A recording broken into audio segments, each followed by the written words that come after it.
1 Timóteo capítulo 2, versículo 5 até o versículo 7. Aí diz o seguinte: porque há um só Deus e um só mediador entre Deus e os homens e a humanidade, Cristo Jesus, homem que deu a si mesmo em resgate por todos, testemunho este que se deve dar em tempos oportunos. Para isto fui designado pregador e apóstolo. Afirmo a verdade, não minto, mestre dos gentios na fé e na verdade. Eu vou repetir o versículo 5, porque há um só mediador entre Deus e a humanidade, Cristo Jesus, homem. Amém? Eu estava hoje à tarde lembrando do meu tempo de infância. Eu já fui criança também, viu, Helena? Eu já fui criança, Helena. Já fui. Já usei fralda, já aprendi a falar, aprendi a correr, a andar de bicicleta. E quando chegava esse tempo do ano que era de férias, a gente passava quase que o dia inteiro na rua. A gente brincava o dia inteirinho. Eu não entendia por que minha mãe dizia que eu tinha que tomar banho antes de dormir. Eu ficava bravo. Mas eu só tinha brincado na rua. Mas brinquei de muitas coisas. E você deve estar se lembrando de algumas que você brincava: subir em árvore, esconde-esconde, pega-pega, bets, vôlei, futebol bem pouquinho, que eu era sempre o último a ser escolhido, várias coisas, pega ladrão, polícia ladrão, pipa, duro mole. Mas tinha uma brincadeira que se chamava pega ajuda. Ou seja, o primeiro que começava sozinho, correndo atrás de todo mundo. Mas quando ele conseguia alcançar alguém, aí já eram dois correndo atrás de todo mundo. E quando um deles conseguia pegar outra pessoa, já passavam a ser 3, ou às vezes 4. E a gente brincava muito daquilo lá. A gente brincava de tantas coisas. A nossa vida é como uma brincadeira de pega-ajuda. Jesus foi o primeiro. Ele veio, a Bíblia diz aqui que ele é o mediador entre Deus e a humanidade. Entre Deus e todos nós, só havia um jeito de chegarmos a Deus, e o mediador, aquele que está entre Deus e a humanidade, é Jesus Cristo. Não tem outro mediador. E eu digo, nem mediadora. Talvez você cresceu ouvindo que tem uma mediadora entre Deus e os homens. A gente tem que fazer uma cariação. A cariação é quando uma pessoa diz uma coisa, outra pessoa diz a outra, e aí eles colocam os dois um perto do outro, e os dois têm que afirmar ou confrontar uma ideia com a outra. Se você ouviu aquela famosa frase, rogai por nós agora e na hora da morte, e assim por diante, que dizem que ela é uma mediadora entre Deus e os homens, a gente tem que olhar essa ideia com a Bíblia, com o que Paulo está dizendo aqui, e Paulo está dizendo que só tem um mediador. Ele não diz que Jesus é um dos mediadores. Não, Jesus é o único. Só tem um mediador, uma pessoa por meio de quem nós podemos chegar a Deus e obter perdão dos nossos pecados. A Bíblia diz que todos pecaram e precisam da glória de Deus. Todos. Aqui está o Estevão no primeiro banco, sempre calminho, sempre tranquilo, mas ele já pecou. Por que eu posso dizer isso? Porque a Bíblia diz que ele já pecou. E nós poderíamos aqui ficar a noite inteira contando as coisas erradas que nós já fizemos. Mas um dia Jesus veio e morreu na cruz. Aqui está dizendo que Ele é o mediador entre Deus e a humanidade. A minha família veio lá das ilhas de Cabo Verde. Essa semana descongelamos uma cachupa, né? Que bom, cachupa é um prato típico lá da região onde meus pais nasceram. Parece uma feijoada, mas no lugar do feijão preto é milho canjica. É o jeito mais fácil de explicar o que é. O Macedo já provou junto com a Emília e gostou, né? Mas meus pais, meus avós, vieram das ilhas de Cabo Verde de navio para o Brasil. Hoje as pessoas vão de um país para outro, vão de avião, às vezes no mesmo dia já chega no outro país, ou às vezes no dia seguinte chega no outro país, mas naquela época, 1959, 1960, as pessoas mais simples mudavam de país por meio de embarcações.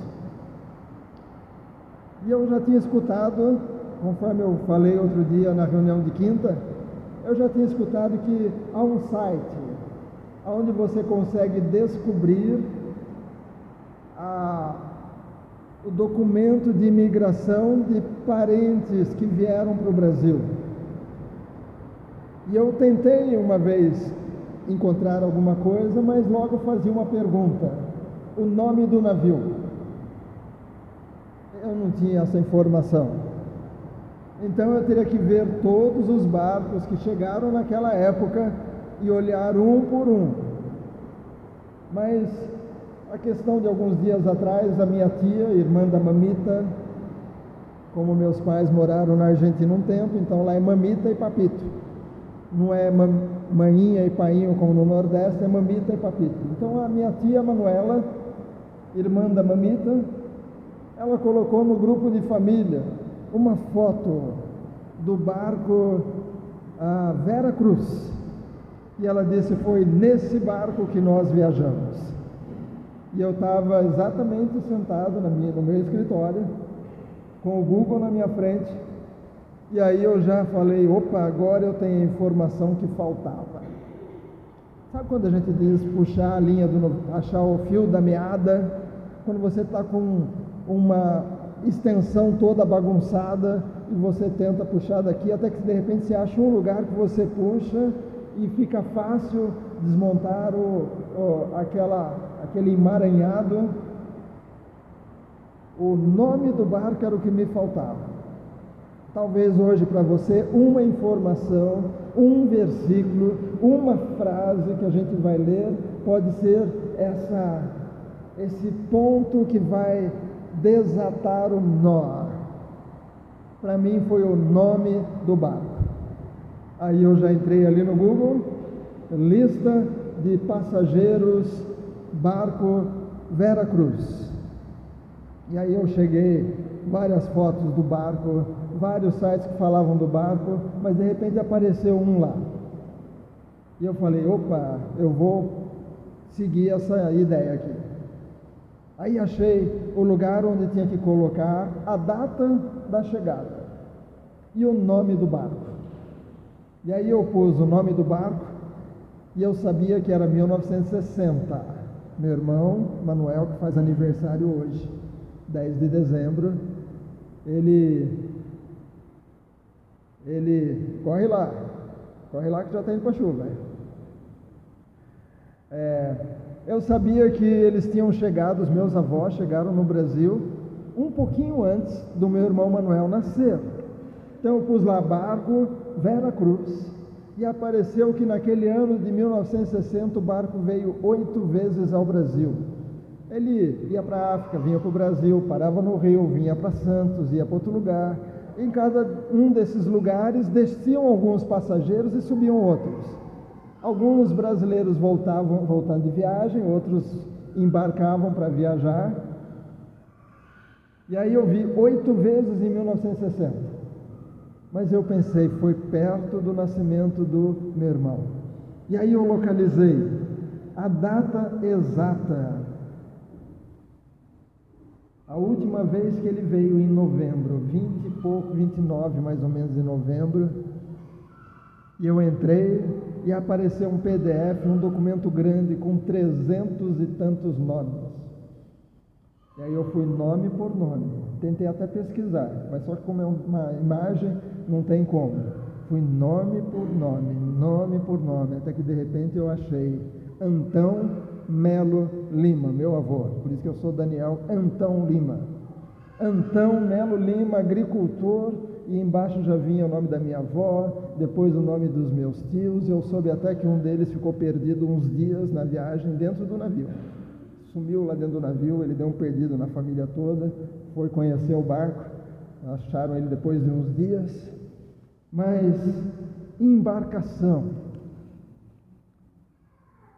A gente às vezes imagina algumas coisas, mas esse barco, por exemplo, tinha espaço para 1.242 passageiros, era muita gente. Primeira classe, segunda classe, terceira classe, tinha restaurante para primeira classe, vários restaurantes, lugar para ginástica e várias coisas, às vezes piscina, depois para a segunda classe tem outras coisas, tem os quartos da primeira classe que conseguem ver o mar, depois vai diminuindo as classes, tem um que fica no nível do mar, então a água de vez em quando bate na janela, e tem os que ficam embaixo do nível do mar, que nem janela tem, nem escotilha tem. Mas achei o nome dos meus. E aí eu saí pesquisando. Eu gosto de barco, acho que está no sangue. E houve um tempo que os barcos tinham poucos coletes salva-vida, só para quem pagava mais. Os outros, quando havia algum problema e o barco afundava ou algo assim, cada um tinha que se virar com o que pudesse, a não ser os que tinham um colete salva-vida, que era muito caro. Depois de muito tempo surgiram com outra lei, que aí tinha que ter mais salva-vidas do que passageiros, não podia ter um número exato, tinha que ter sobrando, porque às vezes você podia estar numa ponta, o seu colete estava do outro lado, não dava tempo de chegar lá, então tinha que ter salva-vida a mais do que passageiros. Mas muitos barcos afundaram.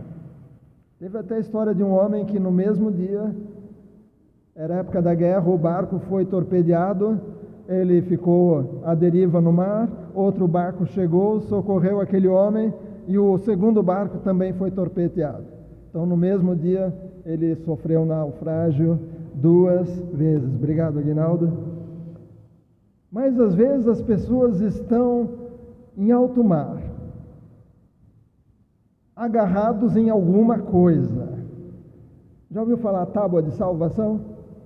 A pessoa está agarrando a sua tábua de salvação. Às vezes é um pedaço do barco que sobrou, uma tábua que está flutuando e a pessoa se agarra na tábua e fica lá à deriva. Paulo está dizendo aqui que só há um mediador entre Deus e os homens, Cristo Jesus, homem. Tudo a mais é uma tábua de salvação. Às vezes as pessoas dizem, eu não mato, que mais que eles dizem? Eu não roubo, eu não apronto com a mulher do meu amigo, então eu estou bem com Deus. Não faz mais que obrigação. Não matar, não roubar, não aprontar com a mulher do seu amigo. Não faz mais que obrigação. Eu sou bonzinho, eu dou presentes para as crianças quando chega dia das crianças, quando chega Natal, eu levo panetone, distribuo e faço isso e faço aquilo. Não faz mais que obrigação. Parabéns, continua. Mas é tábua de salvação. Não vai te levar a Deus. Não vai te salvar. A única forma de ter a salvação é Jesus Cristo. Lembra que eu falei do pega ajuda? Talvez você possa contar a sua história quando um dia você foi alcançado e você saiu da sua tábua de salvação e subiu no barco que é Jesus. Porque alguém te jogou uma corda dizendo: pega a corda, eu vou te puxar para esse barco. E você aceitou, você acreditou na promessa de que no barco você estaria salvo. E você, talvez com muita luta, você conseguiu subir no barco. Mas agora que você subiu no barco, se você já subiu, se você não subiu, não demore. Não fique agarrado na tábua de salvação. A tábua de salvação, ela pode ser até bonitinha, mas não tem motor, não tem vela e vai ficar à deriva. A deriva significa para onde a água levar, você vai ficar indo para lá e para cá. Sabe aqueles patinhos de borracha amarelos que as crianças às vezes, filme americano tem muito, um patinho de borracha amarelo com biquinho laranja. Uma loja dos Estados Unidos comprou containers desses patinhos que foram feitos bem longe e eles tinham que ser transportados até os Estados Unidos. Só que no meio do caminho um desses containers caiu no mar e abriu. E os patinhos de borracha que eram feitos para flutuar nas banheiras das crianças, os patinhos de borracha, aos milhares, se espalharam no mar. Tempos depois, começaram a aparecer notícias. Apareceu um patinho na costa do país tal. Daqui a pouco outra pessoa, achei um patinho na costa de tal, porque eles caíram nas correntes marítimas e um foi para lá, um foi para cá, outro foi para não sei aonde. Depois a firma que tinha encomendado os patinhos resolveu fazer uma propaganda e prometeu $100 para cada patinho que fosse devolvido. Ninguém queria devolver porque era um troféu. Eu achei um dos patinhos que veio parar aqui em Portugal, veio parar aqui na África, veio parar aqui no Brasil. Quando você está numa tábua de salvação, você não está salvo, você só está sobrevivendo. E o mar vai te levar para um lado e para o outro, e às vezes tem lugares onde só fica circulando ali. Mas Jesus é o barco, o único barco que onde você pode encontrar salvação. Paulo está escrevendo para Timóteo, e ele é interessante que ele era um que estava numa tábua de salvação. O Paulo, ele perseguia a igreja, ele mandava prender os cristãos, ele estava ali quando o Estevão foi apedrejado, ele estava guardando as roupas, e quem guardava a roupa também fazia parte do grupo que estava apedrejando. Ele só não jogou pedras, mas ele estava ali dizendo: joga mais, joga mais, ele merece morrer. E ele achava que tudo aquilo que ele fazia era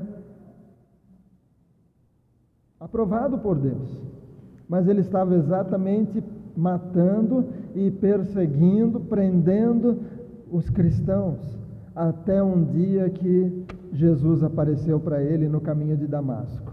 E ele pergunta: quem és tu, Senhor? E a resposta veio: eu sou Jesus, a quem você persegue. Há muita gente hoje em tábuas de salvação, e eles são inimigos do cristianismo. Eles criticam os cristãos, eles tentam de tudo para acabar com todo e qualquer conceito. Eles falam os conceitos judaicos cristãos, é assim que eles falam na televisão. É porque muita coisa que a gente faz estava lá desde o tempo do Velho Testamento, coisas que os judeus fazem ainda hoje. Então eles falam os conceitos judaicos cristãos. E eles acham que eles estão salvos, estão só numa tábua de salvação que não os levará para Deus.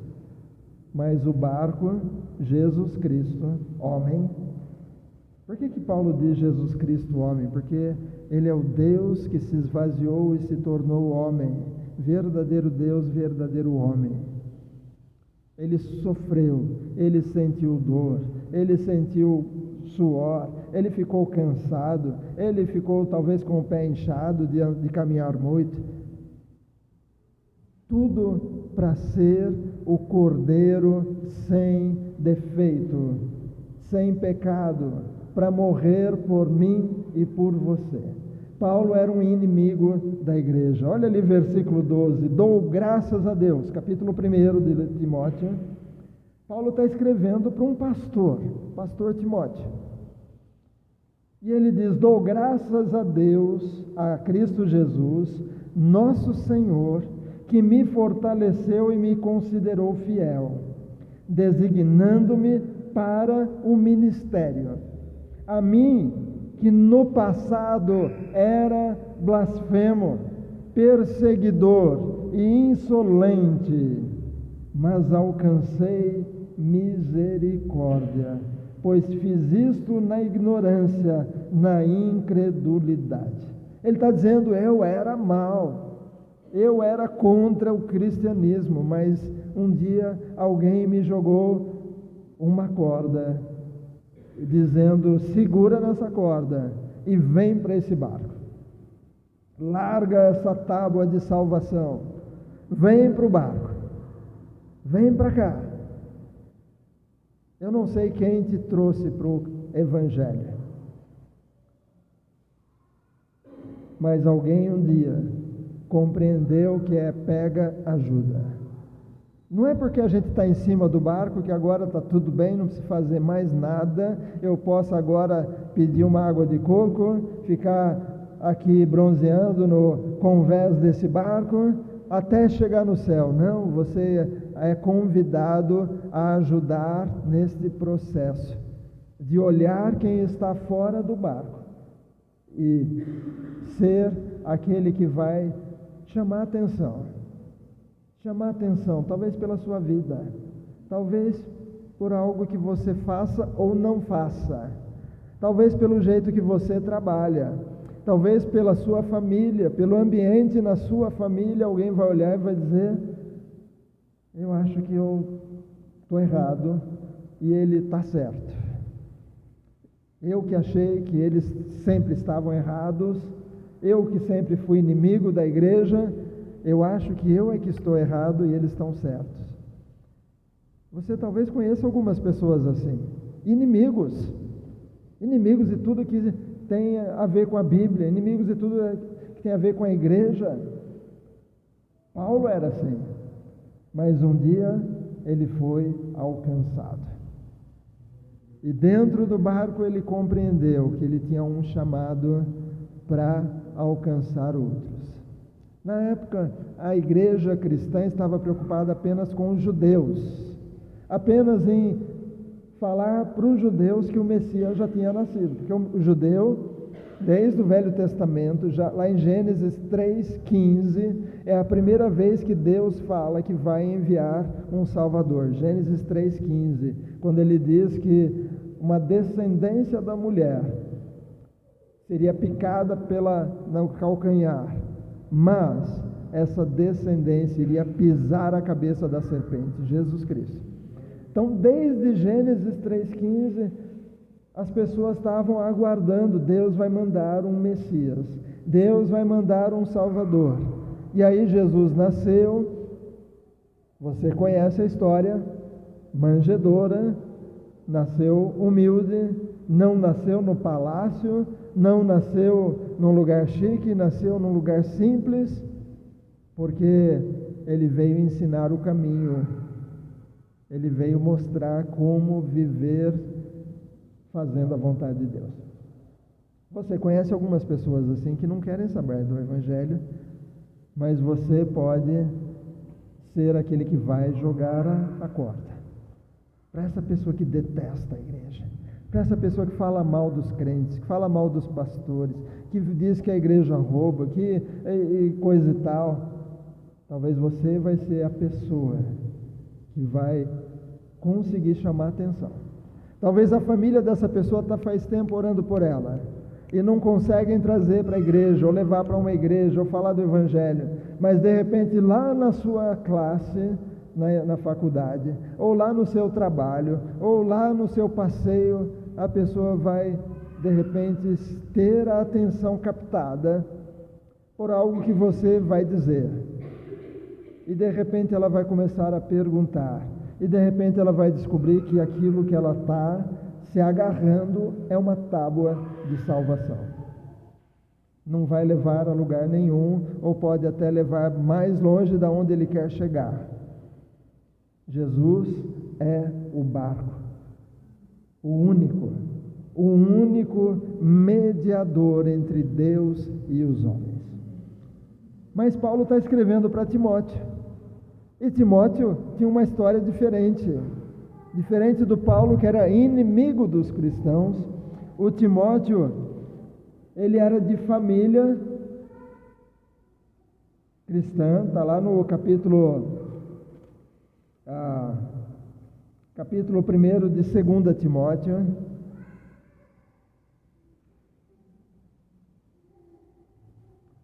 Então, aí diz que lembro da sua fé sem fingimento, a mesma que primeiramente habitou em sua avó Lóide e em sua mãe Eunice, e estou certo que habita também em você. Então a avó e a mãe talvez já eram pessoas aguardando o Messias, e foram treinando o garotinho Timóteo, foram ensinando para ele desde cedo, foram falando da fé, e um dia compreenderam que Jesus era o Messias aguardado, o Salvador, enviado por Deus. Diferente de Paulo, Timóteo desde cedo foi treinado.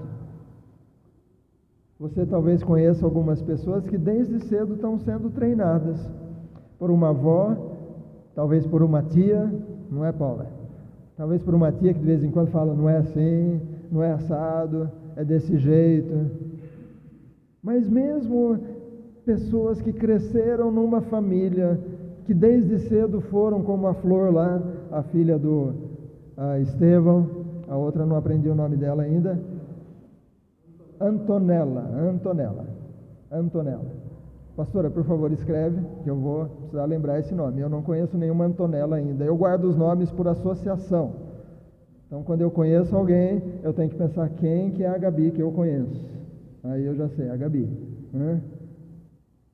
Mas, mesmo nossos filhos, nossos netos, que cresceram ouvindo, cresceram dizendo, não pode fazer isso, não pode fazer aquilo, não pode tal coisa, é assim, não é assado.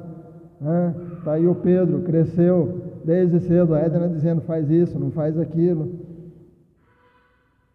Mesmo assim, eles precisam um dia compreender que estar na família, que às vezes dá aquela ideia, eu estou bem, porque eu estou dentro dessa família, mas às vezes essa ideia de que como eu estou dentro da família, que está tudo certinho, eu estou bem, é uma tábua de salvação também. Porque apenas estar na família não te faz um filho de Deus. Você pode dormir a noite inteira na garagem, e dia seguinte você não é um carro.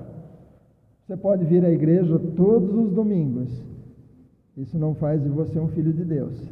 Para ser filho de Deus precisa subir para esse barco. Eu sei que você talvez já ouviu, todo mundo é filho de Deus. Todo mundo é filho de Deus. Uma vez estávamos numa reunião e de repente alguém saiu com um pedacinho de carne para um cachorrinho que estava lá de fora e disse, ele também é filho de Deus. Não, a Bíblia diz que filho de Deus são aqueles que creem na palavra e recebem Jesus como Senhor e Salvador e sobem nesse barco e aí passam a ser adotados na família de Deus. É uma adoção. É uma adoção. E passam a ser filhos de Deus. A saber, o que diz o restante do versículo? Aos que creem no seu nome. Timóteo cresceu ouvindo a sua avó, Lloyd, e a mãe, Eunice. Mas um dia, diz aqui, estou certo que habita também em você. Porque Paulo já sabia que agora Timóteo também tinha tomado a decisão pessoal dele. Nós temos que estar nesse barco.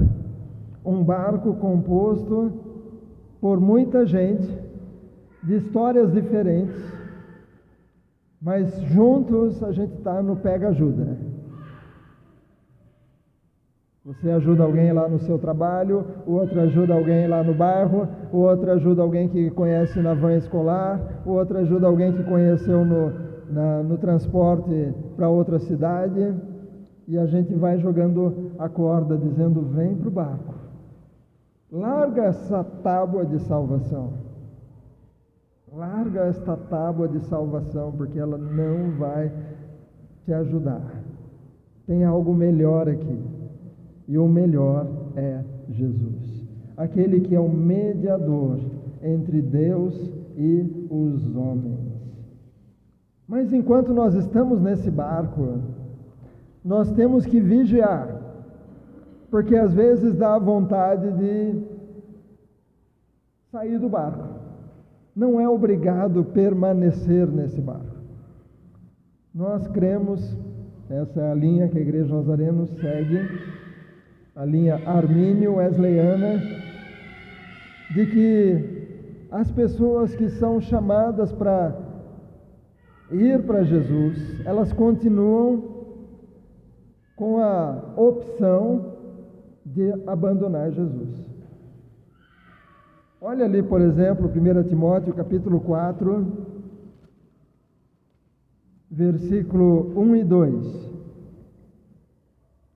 1 Timóteo 4, 1 e 2. Então, se você está nesse barco e está sendo chamado para jogar a corda para quem está fora do barco, você tem que fazer isso, mas ao mesmo tempo vigiar para você continuar no barco. Aí diz: ora, o Espírito afirma expressamente, ou seja, afirma assim com muita veemência, com muita ênfase, que nos últimos tempos, alguns, não vão ser todos, vão ser alguns, apostatarão da fé, por obedecerem a espíritos enganadores, a ensinos de demônios, pela hipocrisia dos que falam mentiras e que têm a consciência cauterizada. Então, muitos que estão nesse barco acabam caindo na conversinha de outras pessoas. Você conhece alguém que um dia já foi bênção na igreja, já foi firme numa igreja, já foi talvez até pastor numa igreja, ou talvez do louvor, talvez alguém que já foi frequente numa igreja, mas hoje você olha e fala: está diferente. Não é igual como era antes. Mudou muito. Mudou muito. É porque alguns apostatarão da fé. Alguns, por não vigiar, acabam se descuidando, acabam parando de ler a Bíblia, acabam parando de orar, acabam parando de vir para a igreja. E vão esfriando. Não é que cai assim, de repente caiu. Foi uma sequência. Eu vi uma frase essa semana que eu esqueci de anotar. Se alguém puder anotar e mandar para mim. Você precisa se lembrar onde você escorregou, não aonde você caiu. Lembrei da frase agora. Então, se alguém puder me mandar depois no WhatsApp, você precisa se lembrar da onde escorregou, não da onde você caiu. Porque às vezes você escorrega aqui e cai lá, né? Às vezes escorrega, sai trupicando, sai catando o cavaco e cai lá na frente. Então, caí aqui. Não, você escorregou lá atrás. Lá que começou. A gente precisa se lembrar de onde escorregou e não de onde caiu. Porque você precisa Tomar cuidado para não escorregar de novo. Alguns apostatarão da fé. Capítulo 6 desse mesmo 1 Timóteo. Versículo 3 a 10. Pessoas que estavam no barco, junto com Paulo, junto com Timóteo, no cristianismo daquele primeiro tempo, do primeiro século. E Paulo tem que escrever para Timóteo dizendo: se alguém ensina outra doutrina e não concorda com as sãs palavras do nosso Senhor Jesus Cristo e com o ensino segundo a piedade, esse é orgulhoso e não entende nada, mas tem um desejo doentio por discussões e brigas a respeito de palavras. Gente que só quer ficar discutindo, quer saber de que igreja que você é, para ficar dizendo: nossa igreja faz isso, nossa igreja faz aquilo, nossa igreja está errada. Eles só querem ficar discutindo. E daí? É daí que nascem a inveja, a provocação, as difamações, as suspeitas malignas e as polêmicas sem fim da parte de pessoas cuja mente é pervertida. Pervertida é diferente, é o oposto de convertida. Pervertida, uma mente que acabou saindo da conversão para Jesus Cristo. Uma mente pervertida, que só pensa em coisa errada. E que estão privadas da verdade, supondo que a piedade é fonte de lucro. De fato, grande fonte de lucro é a piedade com o contentamento. Porque nada trouxemos para o mundo, nem coisa alguma podemos levar dele. Quando alguém morre, não leva o carro, não leva a casa, não leva nada. Nada trouxemos e nada vamos levar. Paulo já estava dizendo aqui: tudo que você ajunta vai ficar para alguém. Vai ficar para alguém. Tendo sustento e com que nos vestir estejamos contentes. Tendo sustento e com que nos vestir estejamos contentes.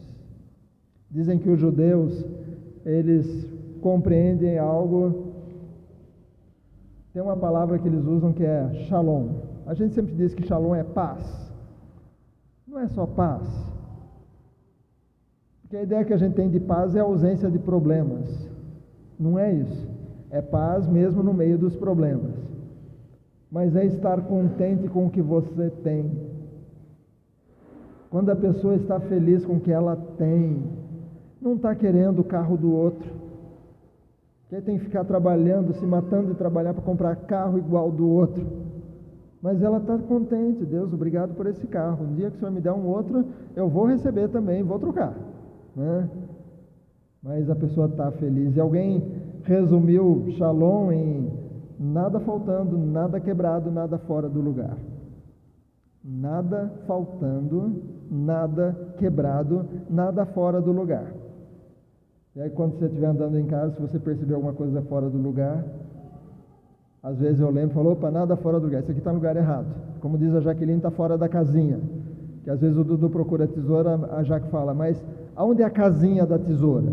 A casinha da tesoura é naquela caixinha lá. Então, quando você usa a tesoura, você tem que guardar a tesoura na casinha da tesoura. Quando você precisar da tesoura, você sabe onde ela está. Nada quebrado, nada faltando, nada fora do lugar. E eu estou feliz com o que eu tenho. Alguns naquela época que estavam no barco não estavam felizes com o que eles tinham. E já quiseram logo lucro. Eu vou ganhar dinheiro com o Evangelho. Eu vou abrir minha igreja e vou ganhar dinheiro. Eu vou recolher muita oferta. Alguns acham que todo pastor é assim. Não, não são todos assim, não. Existem alguns? Existem, mas são poucos. São poucos. A gente sabe que muitas vezes é o contrário. Muitas vezes são os pastores que acabam suprindo várias necessidades da igreja. mas alguns na época já estavam vendo a piedade como fonte de lucro. Versículo 8: tendo sustento e com que nos vestir, ou seja, você tem alimento, você tem roupa. Estejamos contentes. Você tem roupa, você tem comida, tem casa. Mas os que querem ficar ricos caem em tentação e armadilhas e em muitos desejos insensatos e nocivos que levam as pessoas a se afundar na ruína e na perdição, porque o amor ao dinheiro é raiz de todos os males. Não é o dinheiro que é raiz dos males, é o amor ao dinheiro, é diferente, tá bom? A gente precisa de dinheiro porque a gente tem que pagar conta, pagar luz, pagar água, comprar combustível, comprar roupa, comprar comida. Não é o dinheiro que é problema, mas é o amor ao dinheiro que é a raiz de todos os males. E alguns que estavam no barco já tinham recebido a palavra, alguns nessa cobiça se desviaram da fé e atormentaram a si mesmos com muitas dores. Se desviaram da fé. Já ouviu falar gente que fala: eu sou crente desviado? Não existe crente desviado, é ex-crente. Porque desviar é sair da via, sair do caminho. E quem sai do caminho, quem é o caminho? Jesus. Jesus disse: eu sou o caminho, eu sou a verdade e a vida. Ninguém vem ao Pai se não for por mim. Não tem outro caminho, não tem atalho, não tem. Então, quando alguém sai do caminho que é Jesus, não é mais crente. A pessoa tem que dizer: eu sou desviado. Aí está certo. Mas se fala: eu sou crente desviado, não dá. Uma coisa e a outra não combina. Ou é crente ou não é crente. Alguns se desviaram. Nessa questão de pega ajuda, que eu e você precisamos compreender. A Bia lá na padaria, ela fala com muita gente. E ela tem conseguido tocar algumas pessoas. Você, onde você trabalha, no que você faz, por onde você anda, na porta da escola esperando os seus filhos, você pode ser parte desse projeto de pega ajuda. E chamar para dizer: vem para o barco também. Mas eu preciso dizer que tem alguns que Deus chama de uma forma específica, dizendo: eu quero que você seja um dos responsáveis por cuidar da minha igreja. Está lá no capítulo 3 de 1 Timóteo, versículo 1 em diante. Vai falar sobre várias responsabilidades dentro da igreja da época, mas que ainda hoje são funções dentro da igreja. Vai continuar participando do Pega Ajuda, mas também vai ser aquele que vai às vezes sentar com alguém e dizer: não desanima não desiste, não pula do barco, não cai nessa conversa do que o outro está tentando te levar. Capítulo 3 diz: fiel é a palavra. Se alguém deseja o episcopado, excelente obra almeja. Episcopado eram pessoas responsáveis dentro da igreja por um determinado grupo. É necessário, pois, que o bispo seja irrepreensível, esposo de uma só mulher, moderado, sensato, modesto, hospitaleiro, apto para ensinar, não dado ao vinho, nem violento, porém cordial, inimigo de conflitos, não avarento. Falou aí dos bispos. E que governe bem a própria casa, criando os filhos sobre disciplina, com todo respeito. Pois se alguém não sabe governar a própria casa, como cuidará da igreja de Deus? Não tem como. Se a pessoa não é ruim na administração das finanças dentro de casa, está sempre faltando comida, está sempre faltando porque gasta demais, porque administra mal o dinheiro, se for assumir uma igreja, vai fazer a mesma coisa na igreja. Então Paulo está dizendo que precisa ser bom, porque se a pessoa não sabe administrar em casa, não vai conseguir administrar a igreja. Que o bispo não seja recém-convertido, para não acontecer que fique cheio de orgulho e incorra na condenação do diabo. É necessário também que ele tenha bom testemunho dos de fora, a fim de não cair na desonra e no laço do diabo. Do mesmo modo, ele acabou de falar dos bispos, do mesmo modo quanto a diáconos, era outra função dentro da igreja, que continua até hoje. Diácono não é só a pessoa que abre a porta e fecha a porta, tem várias funções dentro da igreja para um diácono. É necessário que sejam respeitáveis, de uma só palavra, não inclinados a muito vinho, não gananciosos, conservando o mistério da fé com a consciência limpa. Também estes devem ser primeiramente experimentados, e caso se mostrem irrepreensíveis, que exerçam o diaconato.